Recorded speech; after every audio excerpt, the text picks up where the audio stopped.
What's good, family? So mash the like button, subscribe, and lick off the bell. So, fair play to my doggy, SHAKUR Stevenson. Box the ears, box the bonds off of your mans, Oscar VALDEZ. Now, all the hype from VALDEZ, I can't lie to you, he didn't deliver. I think in the 12th round was his best round to some extent.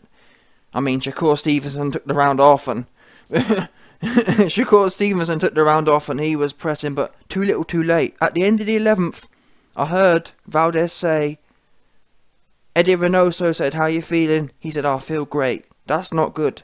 You shouldn't feel great in a fight you've lost 11 consecutive rounds. This cat was happy to just get his bonds jabbed off, it seems. And then the fact that his best round was the last round shows he was saving it all. What for? I get it. I understand self-preservation. It's easy for us people on the outside, but still, before the fight, don't forget people. VALDEZ didn't say, yeah, I'll win the fight if I can, if not I won't. He said he was prepared to lay it all out there. Did he do that? No. He could have done that, because if he'd have gone in there from round 1, or fair enough, people want to warm up in the first round. Fine. If you want to warm up the first round, fine, but why didn't VALDEZ go in there round 2 like he did in the 12th? Pure pressure. Because the thing is, Andre Ward said something I always say, you're going to eat shots anyway, same as Dillian Whyte. Dillian Whyte got knocked out with one punch anyway. He might as well have gone in there, elbows nice and tight, and just started winging away big, accurate combinations. Instead, he tried to play this weird, goofy, let me try and outbox the masterful boxer, and got chinned. Now, VALDEZ, he played the game of let me stand there and let SHAKUR Stevenson work the heavy bag. Bottom line, this was a great heavy bag session for SHAKUR Stevenson. He was touching, he was moving, he touched him all over. I feel bad for VALDEZ. He got a Me Too case, 100%. If I was a lawyer, I'd be ringing Oscar VALDEZ right now and telling him, listen, we need to file a Me Too case because you've been molested tonight. 100%. He touched you all over. No doubt about it. Not even a bit of consent. Yeah? Big bulbous head looking ass. How are you going to have a big ass cranium like that and not get stuck in? Yeah? What's that Toy Story saying? Use your head. What happened to that? Goofy ass. Talk about what you can do. You didn't do nothing. I ain't gonna lie, we all knew that was the way it was going to go, but I expected more. And this fight really did make me appreciate how good Canelo is. Now, to be fair, can we say there's a SHAKUR Stevenson in Canelo's divisions? Maybe not, but the fact of the matter is, Canelo, given his size, he's really one of the only people in the last few generations to be able to overcome these kind of attributes. When you've got them tall, lanky dons, the only guy who really do that is Canelo. Everyone else, if you're taller, you just get your head boxed off. Simple as that. It's like Terence Crawford. Terence Crawford go in there, do the same kind of thing. The only guy who seems to be able to negate that, who's smaller, is Canelo. VALDEZ don't seem to have much power, pound for pound wise. His guard was pretty effective as far as having a static guard goes, but when you're not having no offense, no effective offense, you just end up getting touched all over at some point, regardless. He looked like he was a step too slow, and yeah, clearly SHAKUR's pound for pound. It's a shame, really. I'm trying to think. Well, yeah, I want to see how SHAKUR deals with Pitbull. That would be a great fight. Although I think that's a few weight divisions, but still, Pitbull versus SHAKUR. That would be a great fight because Pitbull, unlike VALDEZ, Pitbull actually come to give it. Yeah, Pitbull actually want to get stuck in. Pitbull's actually one of the best aggressive fighters in the lower weight divisions, full stop. Probably in the whole of boxing, to be honest. He actually come to swing heavy hands. That's a true test. This VALDEZ cat, did that VALDEZ Don look like a unified champion to you? No, he didn't. VALDEZ tonight looked like a standard any man champion. He could have been any man tonight. Very poor, given all the hype. Nothing like Canelo, obviously, and I understand it's hard to be a pound for pound great, but still, not impressed at all. Now the referee warned SHAKUR for pushing the head. I didn't see nothing wrong with that. That's what you do when you're long. When you're long and lanky, you touch their head, touch it and push it out. It's his job. I mean, I remember people fighting Mike Tyson.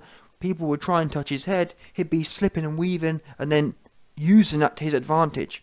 Because when good small fighters actually can abuse, when you put your arm out like that, that means you're that means you've got one arm less to use defensively. Mike Tyson would see that one arm, pull it down and come back with his own shot. So don't moan about your hand, use that. Because when Shakur Stevenson's got one arm out, that means you know he ain't got one arm round his chin. But these things, Oscar just start crying, moaning, and whatever else.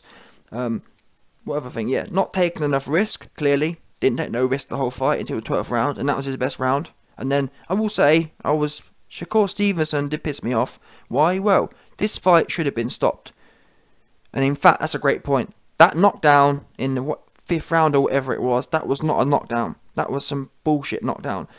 Valdez was not concussed. Or Valdez, sorry, was not knocked down. It was balance. Go back and watch it.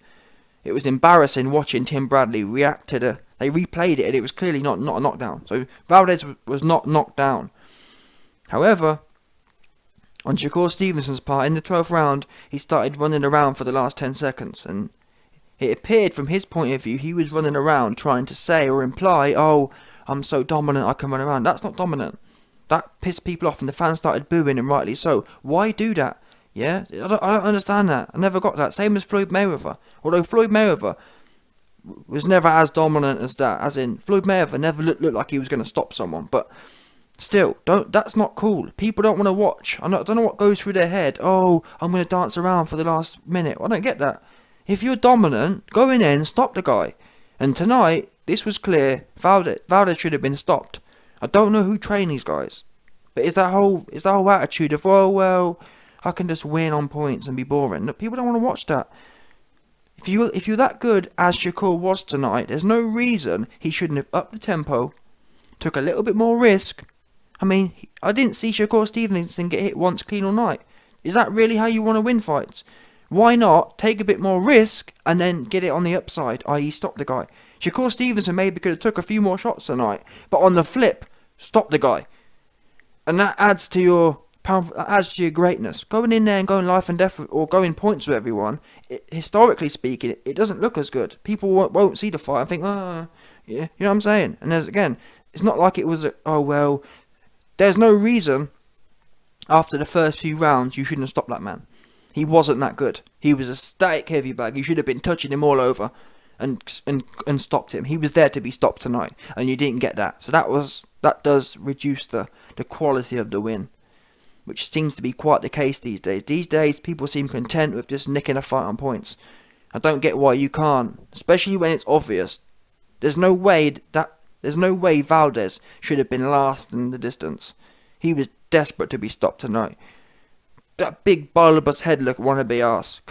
Listen, when a guy's got a head that big, it must be stopped. Yeah?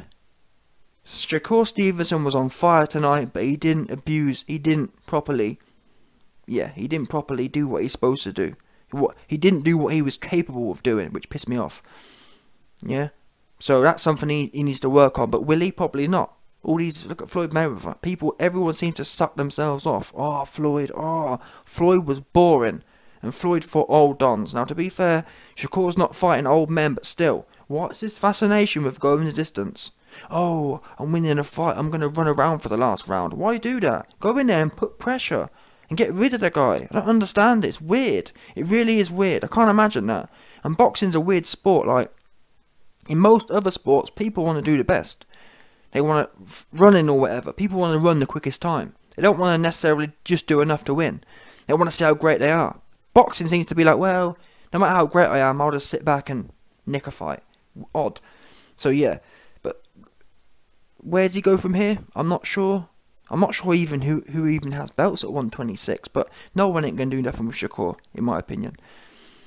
He needs to go up really to 135. That's where the smoke is. And he's a God knows how he makes 126. He's a big looking ass don. Big lanky gangly don. So it's going to be, the 135 is where the smoke's at, really. But I guess, to be fair, there's no reason he can't become undisputed at 126, undisputed at 130, and then get to 135. That's what I'll be doing. So if he's not struggling with weight, which he doesn't seem to be, why not? Because 126 and 130 is food right now for him. So you might as well. To be honest, I can see him becoming undisputed. I can see him becoming double undisputed back to back at the same time, potentially. There's no reason he can't win undisputed and then go up and be undisputed at 130. There's no one there, I don't feel. Although I haven't done the research, but there's no names that come to mind. Yeah, apart from Pitbull. Pitbull, he ready to bang. Yeah, obviously, given Shakur's lankiness, I'd give him the edge. But if Pitbull can come down to 130, that would be a great squabble. I'd like to see how Shakur deal with that. Obviously, Shakur be the favourite, but Pitbull come to bang. He ain't playing no games. He'll bang with you. Yeah, 100%. He ain't gonna turn up like Valdez, big head wanna be ass. Yeah, big Toy Story head bonce. Yeah, big Toy Story bonce wanna be ass. Oh, I'm gonna do this. I'm gonna do that. You came to heavy bag, like I said.